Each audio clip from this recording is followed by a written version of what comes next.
26년 전 이 미국에 왔습니다. 그래서 현재는 오렌지 카운티 부엔나파크에 거주하고 있고, 제 사업장은 LA 카운티 시리 오브 커머스 시리 그 지역에 지금 24년째 인쇄 사업, 즉 이 프린팅 비즈니스를 지금 운영하고 있습니다. 사실 오늘 이전에 오신 분들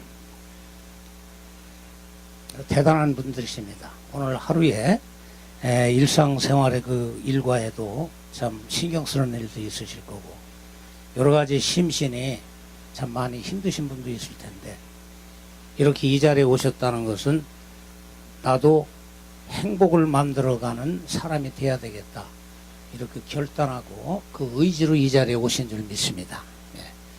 그래서 사실은 좀 제 욕심 같아서는 한 2시간 좀 같이 여러분하고 좀 나눴으면 좋겠는데, 어떻게 된 것이 딱 소개를 끝나고 나면 한 10분 정도밖에 안 남지 않습니까? 그래서 제가 무슨 말씀을 드려야 되겠나. 근데 이 행복이라는 것은 관계에서 만들어진다. 이 행복이라는 그 단어는 우리가 언제 들어도 글자는 2글자요. 그 단어는 하나인데, 그 행복이라는 것은 우리 사는 사람들은 누구나 다 염원하고 그렇게 되길 바랍니다. 그러면 이 행복을 우리가 정말 어떻게 만들어 갈 거냐, 많은 이야기가 있겠지만 저는 오늘 간단하게 그저 한 2-3가지만 좀 말씀을 드리기를 원합니다. 저도 어린 시절엔 굉장히 가난하게 살았어요. 지금도 뭐 부자는 아닙니다. 근데 조금 전에 그 강사님이 지금 말씀하셨는데, 어떻게 보면은 제 생활은 정말 나는 그 어려운 걸 어렵다라고 생각을 해본 적은 없는데, 나중에 후에 지나고 나니까 그게 어렵게 살았던 거구나라는 것을 제가 깨달을 수 있었어요. 그래서 저는 고등학교를 검정고시로 졸업을 하고, 왜 검정고시로 했겠습니까? 형편이 안 되니까 한 거거든요. 공부는 좀 해야 되겠고, 그래서 검정고시로 고등학교를 제가 졸업을 하고, 역시 대학을 가야 되겠는데, 제가 제 삶도, 제 밑에 동생도 있었고, 이래서 이거를 이끌어가기 위해서는 제가 열심히 일을 해야 했어요. 그래서 어차피 병역의 의무는 또 마쳐야 되고, 그래서 이럴 바에야 사관학교를 가야 되겠다 해서 제가 공군 사관학교를 들어가는데, 운이 좋게 어떻게 합격을 했습니다. 그래서 2년을 잘 다녔습니다. 그런데 제가 거느리고 있던 그 동생들이 어떻게 삶이 막 지금 흔들리기 시작했어요. 그걸 보고 제가 사관학교에서 내가 앞으로 공군 장교가 돼서 내가 좀 이렇게 편안한 생활을 해야 되겠다는 생각 속에서 제가 이제 다 내려놓고 제 스스로 이제 그 사관학교를 자퇴하고 나오니까 바로 1등병 달고 국가에서 저를 부르는 거예요. 자, 그러면은 제가 동생을 돌보기 위해서 나왔는데, 그것은 제 뜻이고, 실은 뭐 국가의 그 의무사항인데 안 갈 수 있습니까? 그래서 제가 그걸 알았으면 사관학교 절대 안 나왔을 텐데, 참 미련했죠. 세상을 그만큼 모르는 겁니다. 그래서 나와서 제가 다시 그 육군에 입대를 하게 됐어요. 1등병을 달고. 그런데 제가 여기에서 그냥 생활할 수가 없다. 그래서 죽기를 각오하고 제가 월남을 자원해서 갔습니다. 그래서 월남에서 저의 삶이 시작이 됐어요. 3년 동안을 저는 1년이면 다 로테이션으로 도는데, 저는 좀 특수한 그런 임무를 맡아가지고 3년을 그쪽에서 다 훌로 제가 군대 생활을 마쳤습니다. 또 많은 돈을 벌었습니다. 그래서 제 생각대로 모든 게 잘 이루어졌어요. 그러고 가던 도중에 이제 어떤 풍파를 만나가지고 제가 군에서 나와서 또다시 어려움에 닥치게 되는데, 인생은 뭐 이렇게 더 가는 길에 굴곡이 다 있다고 그러는데, 제가 조금 더 제가 교만하지 않았고, 제가 지금 조금 더 겸손했다란다면은 그런 어려움을 만나지 않았어도 될 텐데 이런 어려움을 만났다. 이것이 내 행복한 삶에 갈 수 있는 부분을 내 스스로 무너뜨렸다. 그래서 제가 지금 말씀드리고자 하는 요지는 행복이라는 그 단어는 듣기만 해도 설레는 것인데 그것은 그냥 이루어지는 것이 아니다. 행복이라는 것은 이렇게 크게 보게 되면 우리가 시간을 누구에게나 똑같이 주어진 시간인데 이것을 잘 활용해야 될 줄 안다. 정말 이 시간 활용에 대해서 좀 깊이 있게 좀 이렇게 말씀을 좀 제 나름대로 아는 대로 말씀을 드렸으면 좋겠는데 아무튼 타이틀만 가지고도 시간은 누구에게든 24시간 주어져 있는데 이거를 얼마나 창조적으로 이게 잘 지혜 있게 이걸 잘 활용하느냐 이것이 행복에 만들어가는 첫 번째 요소라고 저는 생각을 합니다. 두 번째, 이 자연 환경은 우리에게 똑같이 창조주 하나님께서 저에게 주셨어요. 그런데 이 자연은 우리가 사실은 이게 삶에 지친 사람에게도 사실 이게 자연을 어떻게 보느냐 해서 내가 치료받을 수 있어요. 이게 바쁜 생활에 그저 세상에 빚진 자처럼 돼가지고 아침에 일어나서 어떻게 하루가 가는지 모르게끔 하기 싫은 일도 하고 뭐 이렇게 내가 세상에 빚진 자가 돼서 하기 싫은 일 정신없이 어떻게 가는지 모르고 저녁에는 피곤해 지쳐서 그냥 잠들고 아침에 깨고 이 시간 관리 뭐 이런 거를 제대로 내가 하지 못하고 살다가 보니까 내 마음에 지쳤어요. 아름다운 걸 보고 아름답다고 얘기할 수 없습니다. 밤하늘에 별이 이렇게 무수히 떠 있죠. 달이 있죠. 여기 여러분들은 그 밤하늘에 나가서 그 별을 보고 그 은하수가 쏟아지듯 하는 걸 보고 혹시 여러분들 기쁨을 느껴본 적 계십니까? 이런 것도 여러분들이 찾아가셔야 되는 겁니다. 자연을 봐서 시간을 조율해서 내가 일했으면 나머지 시간을 모아서 또 자연에 나가서 내가 자연을 벗삼아서 내가 그 안에서 행복을 만들어가는 그 인그리덴트 하나의 재료로 우리가 꼭 그걸 만들어야 돼요. 시간도 나의 행복을 만들어주는 인그리덴트요. 지금 그 자연도 내가 보고 느끼면서 만들어가는 행복의 그 요건들입니다. 이제 끝으로 이제 우리가 무엇보다도 인간관계에 우리가 중점을 좀 둬야 된다. 근데 이 인간관계라는 것을 하지 않고서는 우리 혼자서는 절대 살아갈 수가 없습니다. 사람은 그래서 그 도인배에 져서 도전과 응전에서도 그걸로 글을 다 썼는데 참 공감이 되는 부분입니다. 사람은 누군가를 태어날 때 만납니다. 그 만남은 교제를 통해서 아름다운 관계를 이루어가고 그 아름다운 관계는 필수 미래에 행복을 만들어 간다고 그래서 이것은 창조적인 것을 얘기하는 겁니다.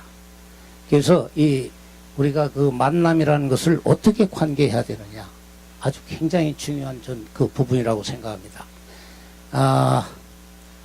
좀 예를 들어서 말씀을 자꾸 드리고 싶은 생각이 드는데 이제 한 10분 남은 것 같네요. 자, 그러면은 먼저 우리 만남에 대해서 다 여러분들 아시는 겁니다. 만날 때는 먼저 자신의 마음을 무조건 열어야 됩니다. 어떤 사람들은 자신의 마음의 문을 걸어 잠그고 자기하고 코드가 맞고 자기를 좋아하는 사람만을 만나는 사람들이 있습니다. 여기 계시는 여러분들은 그렇지 않은 분들이라고 믿습니다. 그래서 이렇게 그 만남에 제한을 두게 되게 되면 폭넓은 교제가 될 수가 없습니다. 사람의 마음을 열어야 된다. 요즘 그 TV 뉴스에 그 요즘 이렇게 보게 되면 그 싱가포르의 리관유 그 총리 그분이 국부로 지금 지칭이 되고 있고 그분이 돌아가셨어요.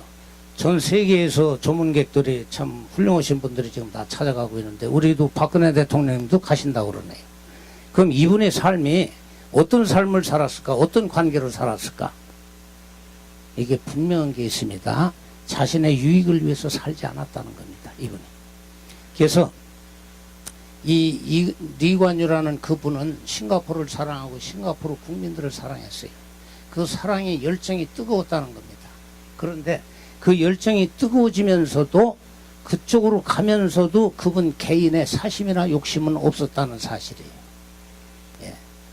그것이 그분을 성공하게 만들었고, 우리가 그분을 지금 현재 그 나라에서는 국민들이 그분을 국부로, 싱가포르를 살리신 그런 국부로 지금 그렇게 모시고 있는 거죠. 그분은 국민을 사랑했습니다. 그러나 사랑하나 자기 집착적인 사랑을 하지 않았다는 것이죠.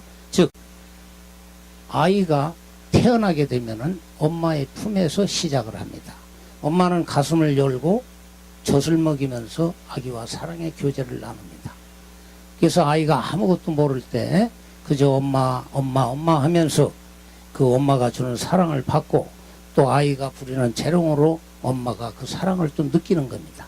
그런데 중요한 것은 엄마가 일방적인 그런 지나친 사랑으로 빠지게 되게 되면은, 우리 관계를 얘기하는 겁니다. 빠지게 되게 되면은 이 아이가 인격적으로 자라는데 문제가 있다는 것입니다. 그래서 우리가 관계할 때 우리 자녀가, 아이가 인격적으로 자랄 수 있도록 자기 집착의 사랑에 빠지지 말아야 된다는 겁니다. 그래서 우리들이 사람을 이렇게 사랑하고 섬기라고 하는데 절대 내 유익을 위해서, 엄마가 왜 집착증에 빠졌을까요? 자기 유익을 위해서 그런 겁니다. 왜냐하면 내 아들은 성공을 해야 된다, 좋은 대학에 가야 된다. 과연 하버드에 갔습니다. 그러나 인격적인 교육이 되지 않아 가지고 그가 나가서 무슨 일을 하든 부모의 관계가 원만치 못했는데, 그 사람이 어떤 사회적으로 인격적인 관계가 원만히 이루어지라는 것은 그거는 넌센스죠. 그래서 어떤 그 사랑이 자기 집착에 빠지면 안 된다. 그리고 우리는 모든 일을 할 때 자신감이 참 필요합니다. 사랑과의 관계에서도. 근데 그 자신감이 지나치게 되면은 어떤 것이 오느냐, 우리도 모르는 사이에 교만함이 옵니다. 우리 속에. 아까 제가 잠깐 제 말씀을 드렸는데, 제가 30대 중반에 크게 무너졌다고 하는 것이 바로 이 자신감이 너무 지나쳐서 제게 교만이 왔다는 사실을 제가 무너지고 나서야 깨달았다는 겁니다. 그리고 자기의 그 주관적인 것은, 리관유 그 총리 얼마나 주관적인 사람입니까? 그러나 그 주관적인 삶이 독선으로 흐르지 않았다는 겁니다. 그래서 이 부분을 굉장히 좀 우리 삶 속에서, 관계에서 그 유념하고 나가게 되면은 우리가 행복을 만들어 가는데 아주 좋은 그런 인그리디언트가 될 줄 믿습니다. 참 여러 가지가 있죠. 사람을 칭찬하고 격려하고 또 우리가 좀 만져주는 사람이 되자. 사람은, 저도 그렇습니다. 누구든지 칭찬을 받고 참 격려받고 인정받으면은 그걸 다 좋아합니다. 그거 싫어할 사람은 세상에 없습니다. 이것을 우리가 어떤 꾀로 하는 것이 아니라 진실한 마음으로, 상대를 사랑하는 마음으로, 모르는 것을 또 잘 가르쳐주고 좋은 길로 인도하고, 아까 손프로 하는 얘기도 그 똑같은 말씀입니다. 우리가 남을 인정해주고 기회를 주고 격려해주고 이럴 때 그 사람이 참 바로 서는데, 우리 사람들 사는 세계에서, 관계에서 보면 참 칭찬에 인색한 사람들이 있어요. 아주 격려에 인색합니다. 자기가 받기는 좋아해도 남을 칭찬하고 격려하고 세워지는 데서는 굉장히 인색하다는 얘기입니다. 과연 이 인색함이 우리의 삶에 어떤 유익이 있다고 생각하십니까? 아무 유익이 없습니다. 이런 그 유익이 없는 길을 여러분들이 고집하면서 그 가실 이유가 뭐가 있겠습니까? 그래서 우리는 남을 세워주고 칭찬하면서 격려하면서 살아갈 때 우리의 행복은 그들로부터, 내가 준 행복이, 그들에게 준 행복이 다시 메아리가 돼서 나도 모르는 사방 곳곳에서 그 행복이 나에게로 전해져 온다는 사실입니다. 이래서 바로 성공이 이루어지는 겁니다. 여러분, 누군가에게 베풀고 나면 여러분 기쁨을 느끼시지 않습니까? 이러한 것과 마찬가지로 여러분들이 칭찬하고 격려해서 그분이 진심으로 그분을 세워줄 때, 그분은 나에게 대해서는, 다른 사람들은 그 사람을 손가락질을 했지만 나는 그 사람을 세워주고 격려해 줬더니 그 사람이 손가락질을 하는 사람한테는 행복을 절대 가져다 주지 않습니다. 그런데 나는 순수한 입장에서 정말 사랑으로 그렇게 하다가 보니까 그 사람이 나도 모르는 사이에 내 사람이 된 거예요. 이런 게 좋은 관계. 이것이 바로 가정의 자녀와도 그렇고 부부와의 관계도 그렇고 직장에서도 동료나 상하의 관계, 또 사업에서도 이 커스터머 벤더들 만들어가는 이런 것이 자동적으로 이제 내가 기쁨으로 일하니까 행복이 만들어지고 그 행복이 만들어지면서 쌓이면서 저가 이제 우리들이 그 성공의 길로 이렇게 갈 수 있다는 것이죠. 우리가 또 이렇게 살다 보면은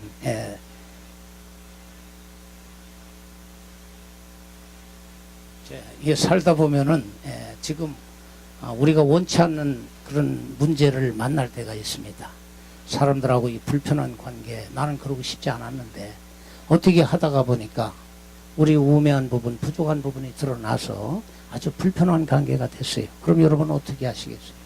이 불편한 관계를 안고서는 행복을 절대 만들어갈 수가 없습니다. 그것은 뭐 부부싸움을 해도 매 마찬가지 아니겠어요? 그러니까 이 불편한 관계는 무조건 빨리 이거 해결해야 됩니다. 근데 이 성경에서도 그렇게 말씀하셨어요. 네가 무슨 뭐 불편한 관계가 되고 화가 나고 그러면 해가 지기 전에 그걸 풀어라. 이렇게 말씀을 하고 계십니다. 얼마나 좋은 말씀입니까? 우리 삶 속에 적용하시면은 여러분들에게 행복이 더 쌓여갈 줄 믿습니다. 그래서 이것을 또 어떻게 하느냐? 구체적으로 불편한 관계가 돼 있다. 그러면은 내가 먼저 손을 내밀어야 됩니다. 손을 내밀려고 그러면 어떻게 됩니까? 내가 겸손히 내 속에 들어가 있어야 된다는 거예요. 나 자신을 내가 남을 위해서 내가 내려놓을 줄 알아야 된다는 겁니다. 그래서 내가 그런 마음으로 상대에게 다가가게 되면은 그것을 상대가 받아들일 때는 사과라고 받아들일 수가 있습니다. 맞습니다. 어느 쪽이 됐든가 좋습니다. 내가 손 내밀어 잡는데 그가 자기가 잘못하지 않았고 내 쪽에 잘못이 있는 거로 생각한다면은 내가 그 잘못을 내가 깨끗이 인정을 하고 내가 30%고 내가 생각할 때 저 사람이 70%인데 어떻게 내가 먼저 사과하느냐는 것이 아니라 내가 30%를 가지고 있다는 그 사실 자체도 내가 한 친구, 나의 관계를 내가 잃어버릴 수가 있어요. 그렇기 때문에 이제 내가 다시 시작하는 입장에서 내가 30%의 잘못을 내가 100%로 인정하고 들어가는 그러한 삶을 살아갈 때 그 관계는 굉장히 돈독해집니다. 신뢰가 쌓입니다. 그런 일이 일어나기 이전보다도 더 깊은 관계로 인간관계가 맺어진다는 사실입니다. 그렇게 한번 살아보시지 않겠습니까? 나도 저도 살면서 지금 이런 일 저런 일 얼마나 많이 지나왔겠습니까? 이것은 사실 또 성경에서 또 이런 말씀을 하고 계세요. 그 옳고 정직하고 아주 온전한 그런 것은 성경에서 좁은 문으로 가는 자라고 비유를 하십니다. 그래서 이것이 이런 일은 좁은 문에는 좁은 길에는 사람이 많이 다니지 못하지 않습니까? 다 편한 대로로 가려고 그러죠. 그런데 여러분들은 우리는 이 행복을 만들기 위해서 좀 좁은 길로 가자는 겁니다. 결과는 우리한테 그 이후에 더 큰 넓은 그것이 우리한테 다가온다는 것이에요. 그래서 지금 좁은 문으로 간다는 것은 내 행복을 만들어가고 성공을 만들어가는데 어떻게 보면은 지금 감내하면서 그걸 기쁨으로 받고 그렇게 가면은 오르메릭으로 그 메아리가 돼서 제가 행복해질 수 있다는 거예요. 결론을 말씀드린다면은 대인관계의 핵심 열쇠가 무엇일까? 그것은 상대를 내 안에 두지 말고 내가 상대 안에 들어가는 것입니다. 상대가 아프다고 그러면은 네가 왜 아프냐 그런 것이 아니라 그 아픔을 치료해 줄 수 있도록 내가 그 안에 들어가야 됩니다. 또 네가 잘못했다 이렇게 나를 정죄하는 사람이 있게 되면은 그래 그건 내가 사람이다 보니까 실수를 했구나 내가 다음엔 그러지 않을게 이렇게 자기 30%지만 자기가 100%를 인정할 때 그 사람이 사람이기 때문에 실은 나도 뭐 잘못한 것은 조금 있는데 이제 이런 마음을 갖게 됩니다. 그래서 또 관계가 아주 깊어지는 거죠. 그래서 우리 성공과 기쁨, 이 행복이라는 것은 혼자서는 이루어갈 수 없습니다. 사람과 사람 사이에서 이루어지는 것이고 이 기쁨으로 이 기쁨의 길로 가게 이렇게 돼 있죠. 제가 즐겨 쓰는 말을 한마디만 하고 내려가겠습니다. 예, 우리가 사랑한 만큼 사랑받고 섬긴 만큼 섬김을 받는다고 주가 말씀하셨는데, 예, 사랑하지 못하고 베풀고 섬기지도 못하면서 거두르고만 바쁘게 살았던 부끄러운 시간들이 내게 없었나요? 무엇이 그리도 내 마음을 움켜쥐게만 했나? 웬 욕심 못난 그 자존심만을 고집하면서 비판과 정죄함이 잘못인 줄 모른 채 홀로 고독한 담장을 만들며 살아가고 있는가? 예, 감사합니다. 예, 예. 감사합니다.